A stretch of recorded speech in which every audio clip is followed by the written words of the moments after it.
Alors oui, parce que les années précédentes, on s'est beaucoup axé finalement sur l'aspect pédagogique autour de la fin des cookies et des conséquences que ça peut avoir, et en focalisant finalement sur l'aspect activation, qui est le premier kévat pour les annonceurs. Donc là, on a voulu rajouter ce volet mesure qui finalement prend peut-être le pas d'ailleurs sur l'aspect activation, puisque sur l'activation, on a déjà un certain nombre de déploiements qui sont mis en œuvre par les annonceurs eux-mêmes. Peut-être pas assez, c'était tout le propos de la matinée. Et sur la mesure, en revanche, il y a encore un cap à passer. Certains annonceurs sont très avancés, d'autres le sont moins. Or, la lecture de la performance, qu'elle soit au niveau média ou au niveau performance business, il y a beaucoup à faire encore.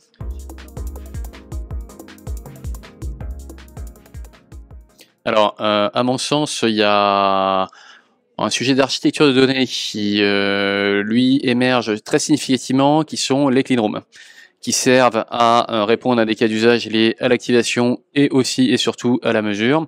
Il y a des clean rooms sur les environnements walled garden, il y a des clean rooms sur les environnements open web, et ces clean rooms peuvent servir de support à l'usage des identifiants alternatifs, des cookies, des identifiants CRM, de signaux contextuels, de données issues de panel, bref, de l'ensemble du panorama de la donnée qu'on peut traiter.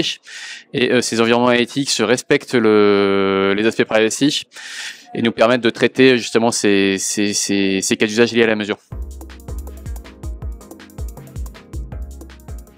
Sur les identifiants, bon voilà, il y a une forte promesse, il y a un reach qui est encore assez limité, il y a une appropriation côté buy-side qui est aussi assez limitée, notamment au travers de Google, puisque les identifiants ne transitent pas dans DV360 en dehors du protocole pair ou du protocole PPID, donc c'est quand même des solutions un peu techniques, un peu plus délicates à mettre en œuvre.